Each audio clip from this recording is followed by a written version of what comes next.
I'm Jesse Jackson Jr. Welcome to the Jesse Jackson Jr. Show. I am particularly honored that three of my outstanding guests today will be Liz King, who is a Senior Director of the Educational Equity Program at the Leadership Conference on Civil and Human Rights, Dr. Earl Wheatfall, who spent most of his career in education at the higher education level, and Dr. Ted Williams, an educator, an actor, and author who teaches political science at the City Colleges of Chicago. I'm largely prompted today to read a letter that was circulated by the United States Department of Education, the Office for Civil Rights, on Valentine's Day.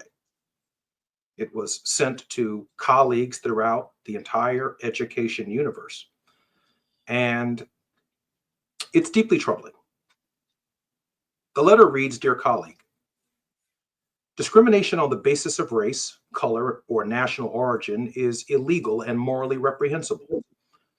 Accordingly, I write to clarify and reaffirm the non-discrimination obligations of schools and other entities that receive federal financial assistance from the United States Department of Education. This letter explains and reiterates existing legal requirements under Title VI of the Civil Rights Act of 1964, the Equal Protection Clause of the United States Constitution, and other relevant authorities. In recent years, American educational institutions have discriminated against students on the basis of race, including white and Asian students, many of whom come from disadvantaged backgrounds and low-income families. These institutions embrace pervasive and repugnant race-based preferences and other forms of racial discrimination that have emanated throughout every facet of academia. For example, colleges, universities, and K-12 schools have routinely used race as a factor in admissions, financial aid, hiring, training, and other institutional programming. In a shameful echo of a darker period in this country's history, many American schools and universities even encourage segregation by race at graduation ceremonies and in dormitories and other facilities.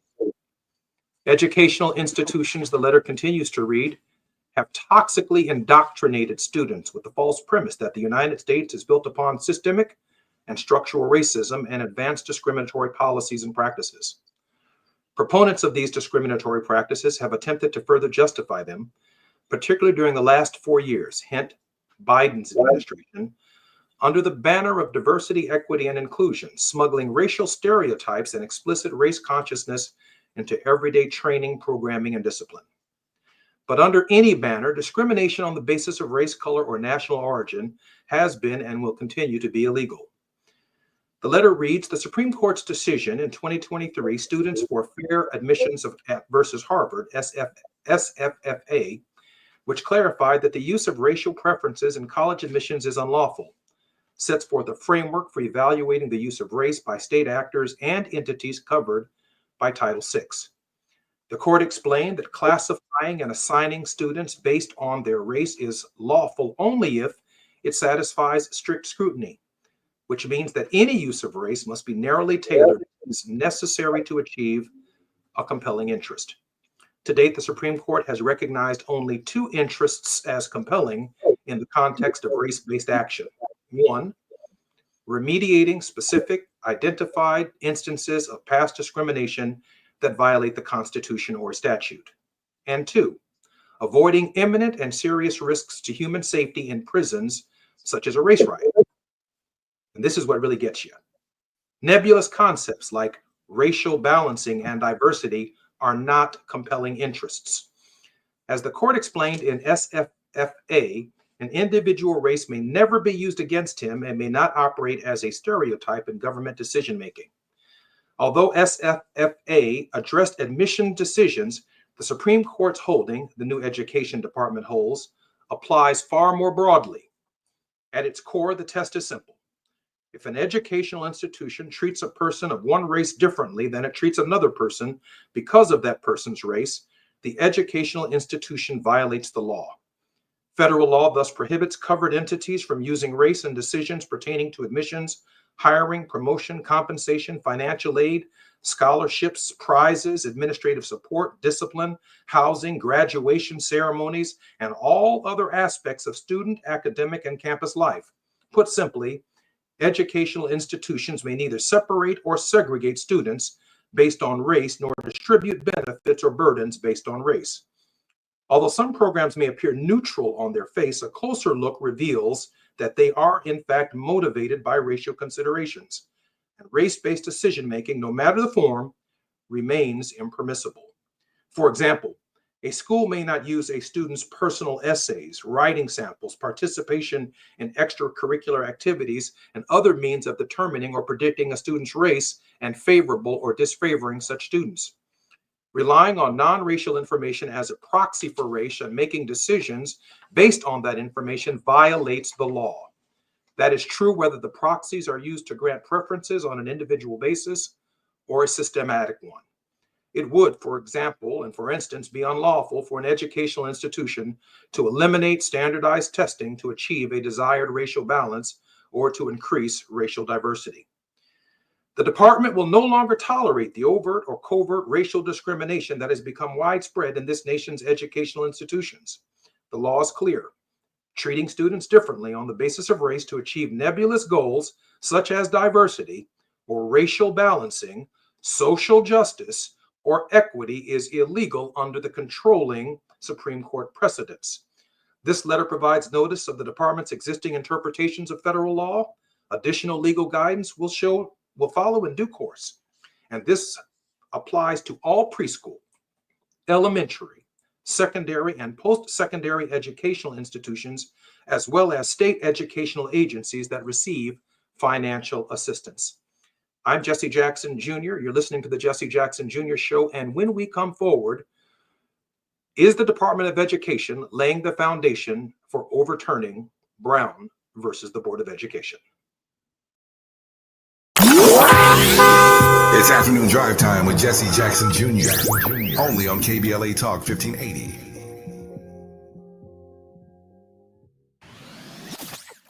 They can do anything they want to us. We might not be back. I might be in jail. I might be anywhere. But when I leave, you can remember I said with the last words on my lips, I am a revolutionary.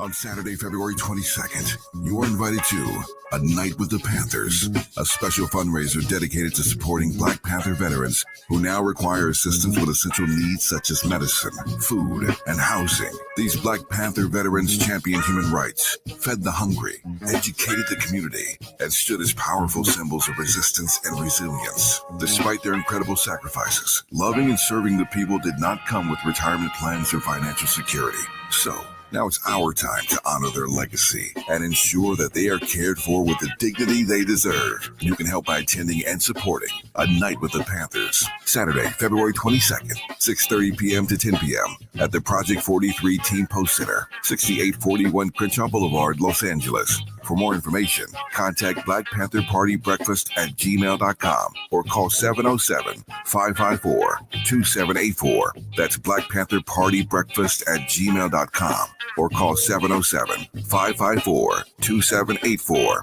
This is a community call to action from KBLA Talk 1580. At KBLA Talk 1580, we've got your black.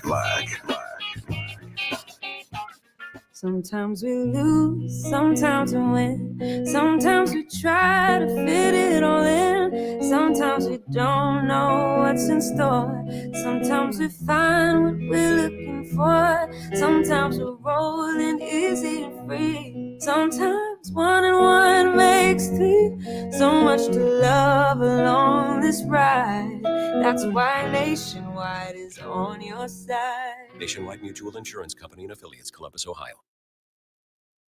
Why choose a Sleep Number smart bed? Can I make my side softer? Can I make my side firmer? Can we sleep cooler? Sleep Number does that. Cools up to 8 times faster and lets you choose your ideal comfort on either side. Your Sleep Number setting. And now save 50% on the new Sleep Number limited edition smart bed. Plus free home delivery. Ends President's Day. Exclusively to Sleep Number store near you. Learn more at sleepnumber.com.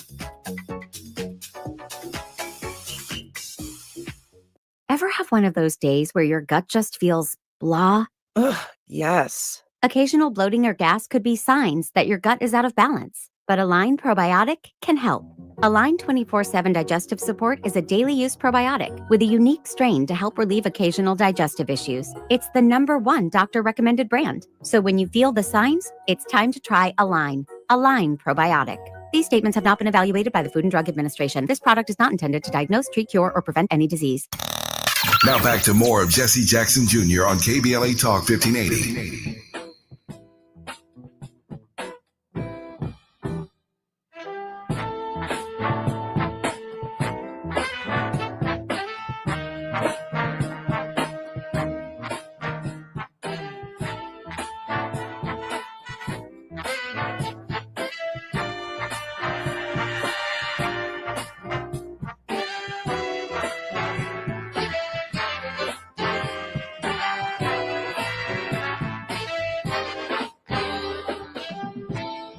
I'm Jesse Jackson Jr., and welcome forward to the Jesse Jackson Jr. Show. The letter continues very quickly. All educational institutions are advised.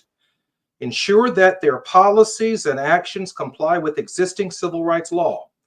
Cease all efforts to circumvent prohibitions of the use of race by relying on proxies or other indirect means to accomplish such ends, and cease all reliance on third-party contractors, clearinghouses, or aggregators that are being used by institutions in an effort to circumvent prohibited uses of race. And then here comes the real kicker of the letter.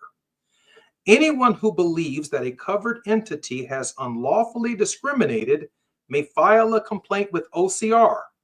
Information about filing a complaint can be right here, found on this link right here in this letter. Sincerely, Craig Traynor, Acting Assistant Secretary for Civil Rights. I believe the Department of Education is laying the foundation to overturn Brown versus the Board of Education. They're looking for as many cases as they can so they can wrap them up in a nice tight bow to deliver to the Roberts Court. Our moral arguments for equity have become their moral arguments for reverse discrimination, and they have presented no evidence that such discrimination actually exists. My very special guest is Liz King, Senior Director, Educational Equity Program at the Leadership Conference for Civil and Human Rights. She's also the former Legislative and Policy Director for Congressman Chaka Fattah. Liz, welcome to the Jesse Jackson Jr. Show. Thank you so much. It's so great to be here. I'm honored that you're here. Liz, what is going on at the Department of Education? So first of all, we're looking at a three-pronged strategy here, right? The first part of their strategy is to sow fear and chaos. That has been the theme throughout everything they've done in the last 3 weeks. The second part is to misrepresent the law. And then the third part is to lose in court. So this is about fear and chaos. Guidance does not change the law. Under their logic, the 14th Amendment and the Civil Rights Act itself would be unlawful or unconstitutional. You know, you talked about them going after Brown v. Board of Education. I think they are finding the Constitution to be profoundly inconvenient towards their aims right now. I mean, the 14th Amendment was motivated by the pursuit of racial equity. The Civil Rights Act unquestionably was motivated by the pursuit of racial equity. And here they're trying to tell us we're no longer allowed to pursue that. I mean, the fact that this is happening during Black History Month is an even greater offense. The idea that we should be dialing back access to information about the founding of this country, the work of this country, the work of all of the people in this country in creating this country. I mean, it's absurd, it's outrageous, and it deserves to be stopped by every means possible immediately. Liz, from your perspective, just how broad, even though this may be sowing chaos and fear, just how broad and dangerous is this attack? Clearly, at least from my perspective, in another era, there are portions of this letter that could have been written by Thurgood Marshall or the Legal Defense Fund. But then there are portions of this letter that literally seem to flip the intent of who historically has been discriminated against on its head for the purposes of an inconvenient truth. Absolutely. I mean, none of us would disagree about the enduring effects of racism in the United States. I mean, that is an unquestioned fact. They're out here trying to hide data to make it less obvious that that is the ongoing continued problem that's holding us back as a nation.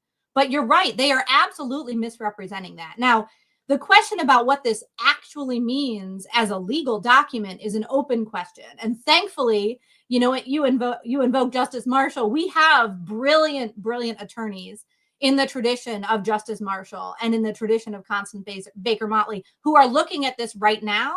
And so we're going to be really careful about what we say about what this actually means, because it could mean absolutely nothing. It could mean do not violate civil rights law, which is a fine standard any one of us expect every institution to be held to. Or it could mean that they're attempting to completely rewrite and reinterpret the law in ways that criminalize lawful behavior and criminalize compliance with historic civil rights laws. So we're still trying to figure out what all of this means. I think the most important message everyone needs to hear, and that they need to convey to every school within their earshot, is no one should be changing any of their behavior at all until we know for sure what this actually means. I really appreciate you sharing that with us right there. Yeah, I mean, this is the time, email your superintendent, your local school principal, email the alumni chapter at your university and the board of trustees and the president of the universities that you attended that are in your community, and say, wait, do not make any changes, because this is some nonsense and we need to bring some rationality into the conversation. And if there's a need to make changes, we'll talk about that down the road. If there's a need to figure out legal liability, we'll talk about that down the road. But this 14-day thing, what even is that? That's not how our civil rights laws work. That's not how the Office for Civil Rights works. Also, it seems to me, sorry. It does, no, not at all. Not a problem at all, Liz. In fact, continue your thought. No, I was just going to say, just for everybody out there, to make sure your listening audience knows, there is an amazing document written by Catherine Lehman, who was the Assistant Secretary for Civil Rights under President Biden and previously under President Obama. Brilliant Black legal scholar who led the Office for Civil Rights. In August of 2023, the Department of Ed's Office for Civil Rights put out really, really useful guidance about the use of race in education. And I just encourage everyone to take a look at that, because that is a faithful representation of the law, unlike the trash that sits before us today. One of the great challenges of this letter, obviously, is its chilling effect. But since it does not have the force of law, it's a memorandum from an acting assistant secretary, but it's being broadly shared, and a number of articles have been written about it. But the first footnote defines school as preschool, elementary, secondary, post-secondary educational institutions that receive federal financial assistance from the department. I mean, this is a far reach, all the way down to nursery school, in terms of who can receive federal assistance if, in fact, they teach certain histories, or they engaged in certain recruitment, or they have a perspective that is historical in nature to the students themselves who might find themselves in a classroom. I find that particularly troubling. When I add that to the very last paragraph or so, this looks like a massive fishing expedition by the Department of Education to say, hey, listen, MAGA, if you have a school in your area that receives federal funding and you have any complaints about diversity in terms of faculty, an African American or an LGBTQ principal, or any such diversity that exists in that school, please file a complaint with us, because you might be the basis for one of a half dozen cases that we select to wrap up Brown versus the Board of Education in a big bow and deliver to the Roberts and Clarence Thomas Court. Look, first, they are absolutely right that the way our civil rights laws work is that every recipient of federal financial assistance is responsible for complying with those laws. What they are absolutely wrong about is all the preschool teachers who were planning on reading their children a book this week about Rosa Parks, that great American hero, who were planning on having all the children, no matter their racial background, celebrate the accomplishments and achievements of Black communities and Black individuals within our country, should absolutely proceed. The standard they're going to need to apply here is a question of whether or not any of this creates a hostile learning environment. That's a really hard standard to meet. There are explicit federal prohibitions on interference with curriculum. Many, many times over, for decades now, federal law has said the federal government may not tell teachers at any level in any school, that's early childhood, that's K-12, that's higher education, the federal government may not tell teachers what they can and cannot teach. The only exception is when that teaching contributes to a hostile learning environment. So go ahead and tell us how the celebration of these heroes, the Civil Rights Act was given to us by children in the Birmingham Children's Campaign, children in Little Rock and New Orleans who integrated those schools. Tell us how those stories are creating a hostile learning environment for everyone, for anyone, for anyone. You know, another thing I really want to make sure we call out here is this effort to misrepresent where Asian Americans fit in this country, right? This misrepresentation, this effort to use Asian Americans as a wedge, when the overwhelming majority of Asian Americans in this country are not falling for this. They know that racism persists, racism against Asian Americans and against African Americans and against Latinos. So this is a cynical effort to shut down teachers, to shut down professors, to discourage people from following the law and doing what they know to be educationally appropriate. Liz, you know what I know, and that is that they will find one Asian American to say that they felt discriminated against, just no different than they found Baki to suggest that somehow the admissions testing process favored African Americans and ignored his qualifications. And so there will be some one person, some one defendant who will emerge, whose name will be on a great case versus the United States of America or versus the state of Illinois or the state of California, who found something that did not survive the strict scrutiny of Students for Fair Admissions versus Harvard. I find it fascinating. I really appreciate you sharing your thoughts on it, that they sought and advanced a broader interpretation of Students for Fair Academic Admissions to use it specifically as its support and basis for challenging diversity, equity, and inclusion. Yeah, so first of all, you know, everyone should go read that decision because Justice Jackson was amazing and it's an amazing dissent. But even if you look at the majority opinion in that case, it explicitly talks about the value of students continuing to share in the college admissions process their experiences of race and racism, and how their perseverance in the face of race and racism have made them better qualified applicants for admissions. So there is nothing about that decision that should be read to silence the question of race and racism in college admissions. This is a misrepresentation. It was a wrongly decided decision. Absolutely, we agree with that. But even in the context of a wrongly decided majority opinion, it's being misrepresented in this document. So that's why we have the receipts. Go back to the original text, right? That's what we do. We are scholars. We are historians. We go back to the text. We look at what does the text of the Civil Rights Act say? What does the Every Student Succeeds Act say with respect to explicit federal prohibitions on interference with curriculum? What does the decision say in Students for Fair Admissions? And exactly as you invoked at the beginning, the universally, unanimously decided Brown v. Board of Education decision. So they may wish the Constitution away. They may wish Brown v. Board of Education away. They may wish for this white supremacist vision that they have. And they may continue to do harm in our schools and our communities that hurt all of our children, that hold our entire nation back. But ultimately, they will fail. It is our responsibility, though, to hold them to account. Another important piece I want to make here is Linda McMahon has been nominated to serve as the Secretary of Education. In theory, if she were confirmed, the expectation would be that she would be pursuing this agenda as well. There's going to be a committee vote on her Thursday morning in the Senate Help Committee. So everyone needs to pick up the phone and call the Senate Help Committee and tell them they have no business confirming Linda McMahon. In her hearing just the other day, she was not sure whether an affirmative action African American history class was consistent with the law. That's not hard. There's no open question. Of course, not only could children be allowed to take an African American history class, they should be. No child's education could be considered to be complete if it did not include African American history.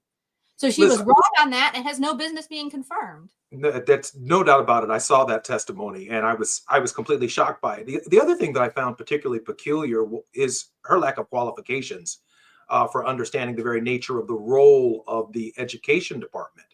I also found it particularly interesting that, against the backdrop of this history, they would drop this memo as if to suggest, and I come from the James Russell Lowell School of Thought, truth forever on the scaffold, wrong forever on the throne. Yet it is the scaffold that sways the future, for behind the dim unknown standeth God, keeping watch above his own. I come from that, but it really looks like wrong in this era is on the scaffold. The truth that we know to be Brown versus the Board of Education and the Civil Rights Act of 1964 seems to be and has been on the throne, but it is wrong that is swaying the future. And I am deeply concerned that the Roberts Court could, in fact, look at a series of cases of people who have positions and reflections upon their experiences that are inconsistent with historic discrimination. I'm Jesse Jackson Jr. Liz King is my very special guest. You're listening to the Jesse Jackson Jr. Show. When we come forward, Miss King will continue to enlighten us.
I'm Jesse Jackson Jr., and welcome forward to the Jesse Jackson Jr. Show. My very special guest is Liz King, Senior Director and Education Equity Program at the Leadership Conference on Civil and Human Rights, former Legislative and Policy Director for Shaka Fatah.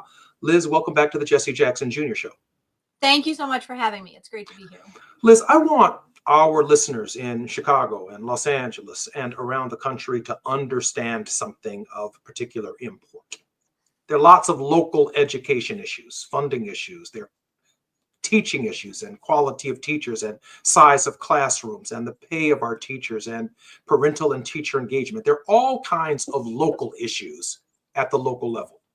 But this is the U.S. Department of Education threatening every school district in the United States that it will withhold federal funds, maybe not under this memo, but under some directive from the Trump administration, maybe even under some direction from the federal court system at some point, to comply with the directives of the President of the United States. What are the broad-reaching ramifications, let's just say, of negative decisions that are made in spite of the law? And by that, I mean we've witnessed chaos for the last 3 weeks.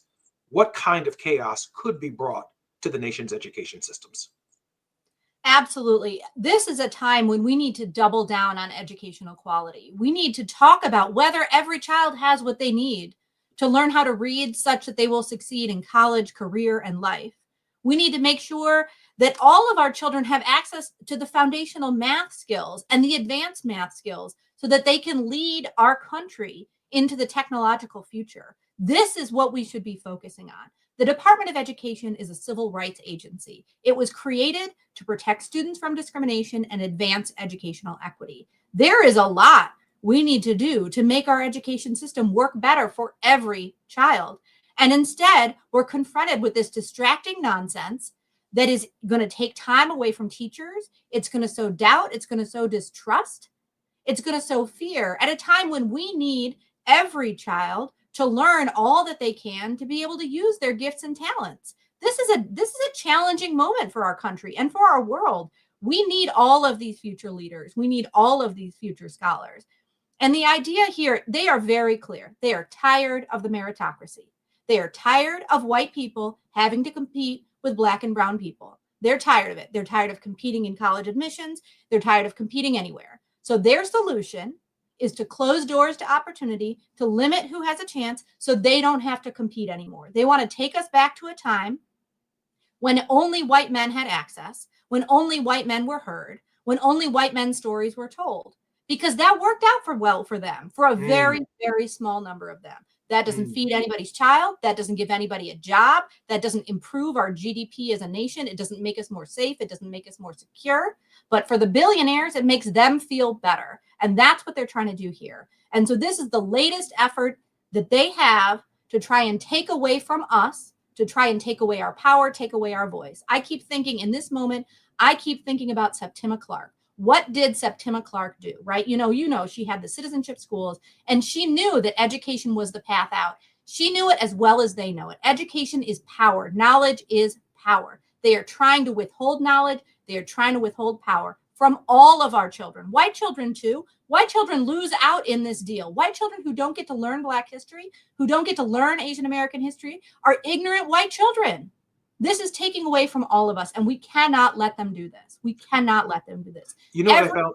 Oh, go ahead. I'm sorry. You know what I found particularly fascinating? In 2001, when I was in the Congress of the United States, I got wind of this. And I wrote a book called A More Perfect Union. And the argument that Newt Gingrich and others were making was that the Constitution is silent on the question of education. And therefore, the right to an education is a local issue. It's a state right. The states have an option as to whether or not they want to provide an education because the Constitution is silent on the question of education. So I offered an amendment to the Constitution that would guarantee all Americans the right to a public education of equal high quality. Notice that I put the standard in there, not equal education, of equal high quality. Hence, a competition between states, between counties, between cities to achieve even more in succeeding generations. Interestingly enough, the example I used in 2001 was that every child should have a laptop. They hadn't invented the iPad yet, but that every child should have a laptop. And I was laughed at by conservatives in the Congress of the United States. And today it is nearly impossible to go to a school in this nation as a child and not have a laptop. It was true then as it is now, but we don't have the national coordination or the national will to guarantee the education that you and I know that our children deserve. Your thoughts? Yeah, I mean, Congressman, we had a lot of discussions about your amendment, because while it is true that the word education does not appear in the Constitution, it does say in the preamble to provide for the common defense, promote the general welfare, and ensure the blessings of liberty for ourselves and our posterity. How do you do that without a system of equal high quality education? That's right. You know, we saw in Supreme Court decisions, they have talked about how barriers to educational quality are barriers to the ballot, because the right and opportunity to exercise your freedom to vote is hindered when you don't have access to an education. We are seeing right now the consequences of a nation in which children do not have access to civics education. They have not been taught how our government works. They have been led to believe that we're allowed to have a king. So now this man comes along, calls himself king, calls himself making these decisions, and we have to stand up and say, no, we have a constitution. We have 3 co-equal branches of government, and we have expectations of every branch of government in achieving oversight and accountability. The other point I will make is for children with a disability, under the Individuals with Disabilities Education Act, IDEA, they have an affirmative right to a free, appropriate public education in the least restrictive environment. That is written into the statute. Now, what we do not have is a private right of action under the Elementary and Secondary Education Act, which is something the CBC has been working on for a long time, as well as you mentioned, your affirmative constitutional protection around an Equal Educational Act. But the other thing that we do have is the Civil Rights Act of 1964, which says you may not discriminate on the basis of race. So they may put out whatever guidance they want to lead us to believe anything else to be the case. But the foundational underlying point is that they are obligated to enforce this law, and recipients are obligated to comply with this law. However they may misrepresent it is nonsense. We are focused on what are the requirements of that law, how has that law been interpreted over the many decades by the courts, and that's where we're going to go. And the educators will see us through. The educators will show up and they will say, I am not engaging in educational malpractice. I am responsible for following this law, and I will, and I'm responsible for the care and well-being of these children, and I will protect them. When we come forward, I want to ask Liz a question about whether or not the fact that we do not control the Congress of the United States, the Senate of the United States, the executive branch, as to whether or not some of the rights that we assumed we had are rights that we no longer have at all. I'm Jesse Jackson Jr. You're listening to the Jesse Jackson Jr. Show, and I find this conversation absolutely fascinating. I'm so glad that Liz King, Senior Director, Education Equity Program of the Leadership Conference on Civil Rights, is our special guest when we come forward. While you're stuck in traffic, we can at least bring you up to speed on the news of the day. You're listening to Jesse Jackson Jr. only on KBLA Talk 1580.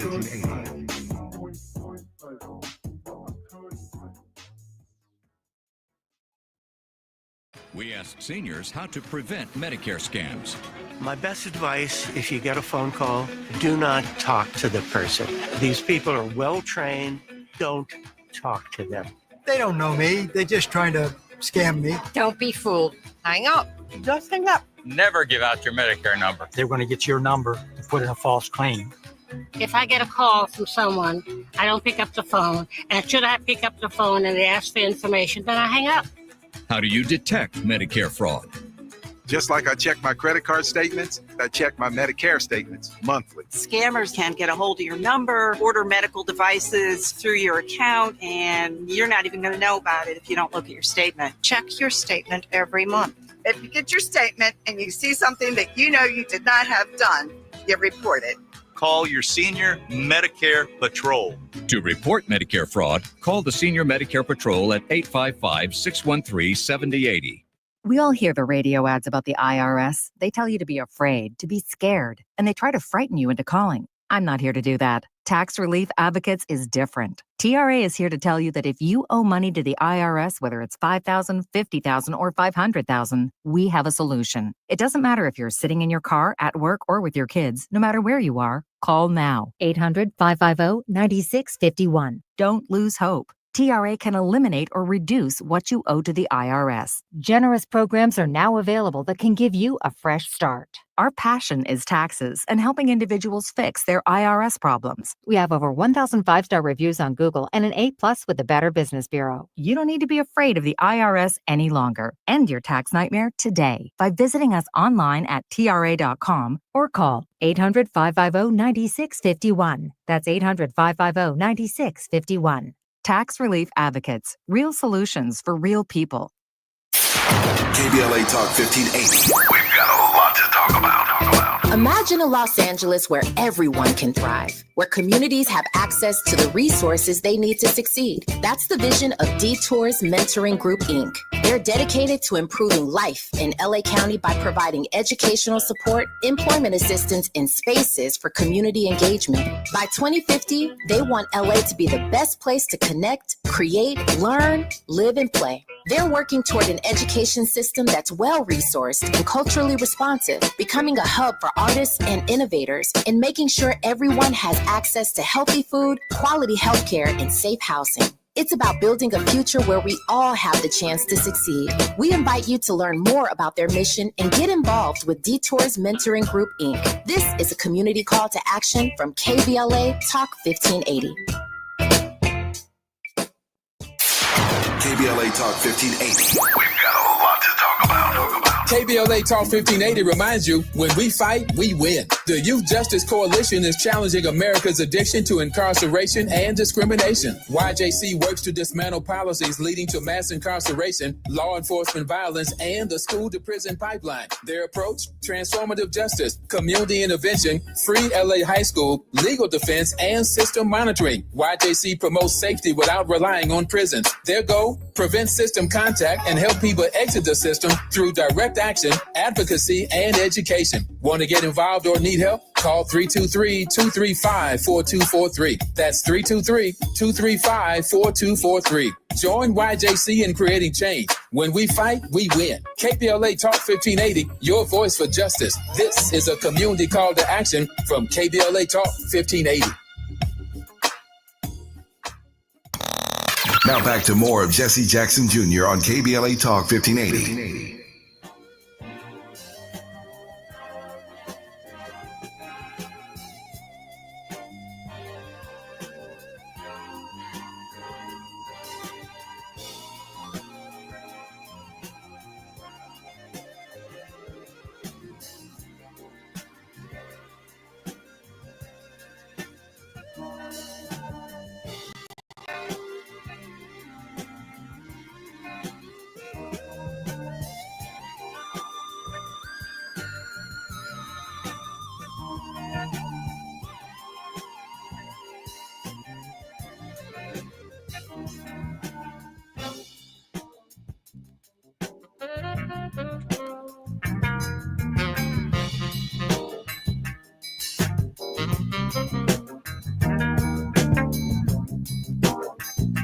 I'm Jesse Jackson Jr.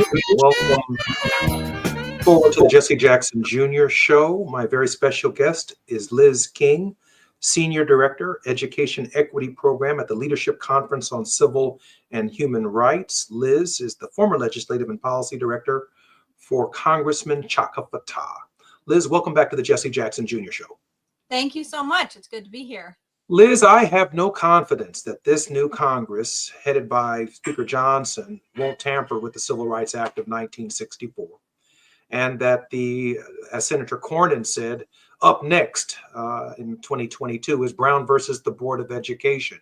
Obviously, we're in the middle of some 50-year plan, maybe 60-year plan to undermine the progress that we've made in Second Reconstruction. And certainly Project 2025 seems to be more and more evidence. The executive order process, tying us up in courts, fighting every single day with a new challenge to the way of life that we have fought so hard to attain.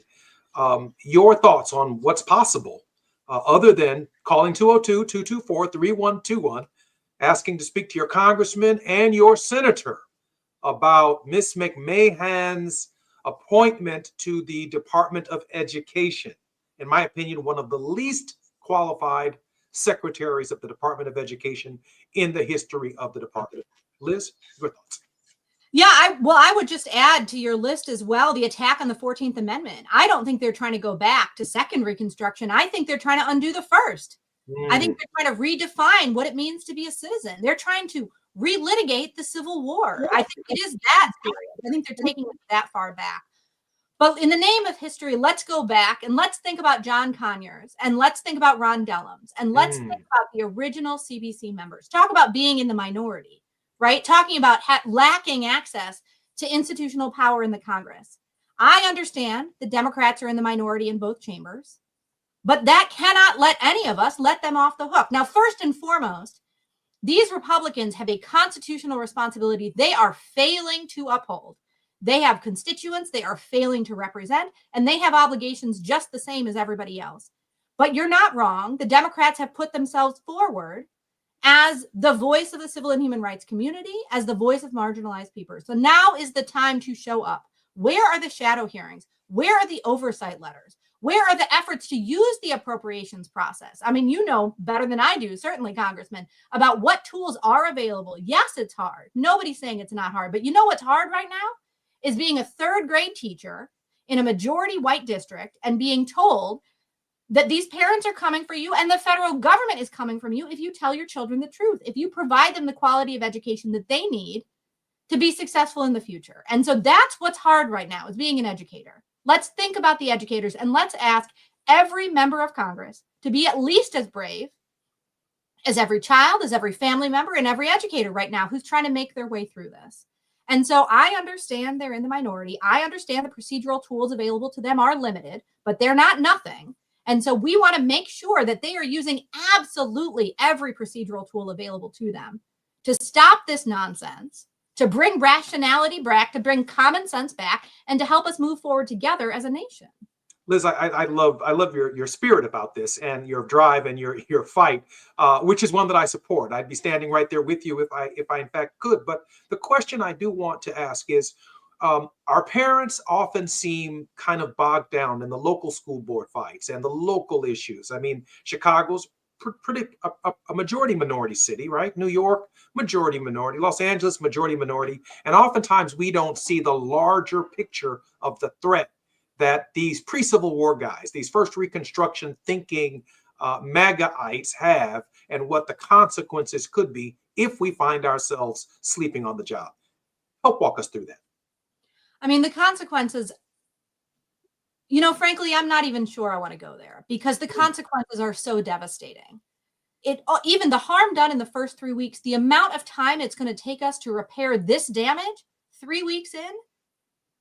I mean, it just, unbelievable. The potential consequences of this letter are that our children grow up hating themselves and hating their neighbor. They grow up more ignorant. They grow up less educated. They grow up less prepared. I mean, the consequences are serious. The consequences are beyond our estimation, especially when we're talking about the well-being of children. Because when we're talking about children, we know what happens now for them matters for the rest of their lives.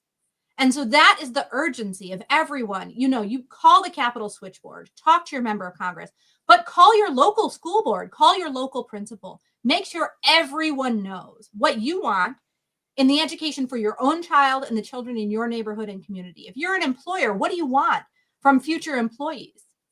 Do you want them to be able to work together? Do you want them to understand collaboration and respect? Or do you want them to behave like these billionaires out here who have no respect for anyone? I mean, the consequences are significant, whether or not this carries any legal weight at all. And we'll have to see in the analysis and the lawyers doing their lawyer thing. But the consequences of this are significant enough right now that it deserves to be rejected, stopped.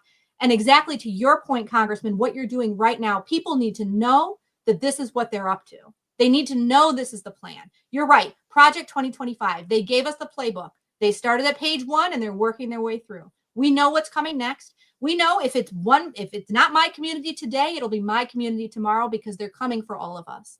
This is about them hoarding power for the powerful few and leaving the rest of us behind, closing doors and leaving us out. You're absolutely right. The consequences are devastating. And that's why we can't let this happen. That's why I'm so determined. That's why I'm so passionate. That's why we're all so passionate. Absolutely. It's because we know we cannot let this happen. Liz, in the final 3 minutes of our program, can you share with us, I see a new generation of parent activists coming.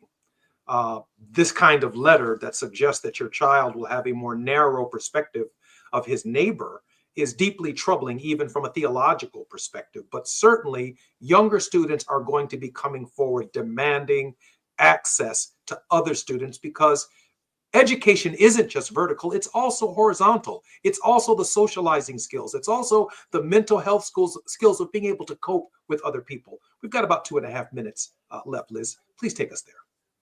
Yeah, the spiritual harm being imposed by this letter is indefensible. This is cruelty to children. To lie to them, to teach them to hate one another, to teach them to disrespect. It is cruel, and children will work against this. Children are curious. They want to know more. They want to understand why the world is the way that it is. They will keep asking questions. They will keep making TikTok videos. They will keep checking books out of the library and sharing them with their friends. So we have to bring with us the spirit of the children who gave us the Civil Rights Act, the spirit of the children who are resisting today, because they know, they want to know more. They don't want ignorance. They don't want discrimination. They don't want separation. They want togetherness, unity, and a brighter future for all of us. That's the spirit we bring with us every day, is the spirit of the children. Liz King, thank you for being a guest on the Jesse Jackson Jr. Show. Thank you so much. I really enjoyed it. It's an honor, and I look forward to having you back. Sounds great. I'd like to opine for a moment on where we are in our inherently separate and unequal system. When I say inherently unequal and separate system, there are 50 different state education systems, 3,400 different county education systems, 20,000 different municipal and township-based education systems. Every one of them separate and unequal, not just along racial lines, but economic lines. Some communities with public schools are funded by the resources from Silicon Valley. Some public schools are funded by the resources from the steel industry, others from the coal industry, others from corn, others from cotton and tobacco. The inherent source of funding of schools is part of the question and the reason for the Department of Education in the first place to close the significant gaps that exist in our 10th Amendment-based education system. States' rights. The same argument that was used during segregation, the same arguments that were used during slavery, are the same legal arguments they're using today to keep our system separate and unequal. I'm Jesse Jackson Jr., and you've been listening to the Jesse Jackson Jr. Show. 1980 Santa Monica. I'm Amber Payne. Okay, our guest now is Dr. Wigfall.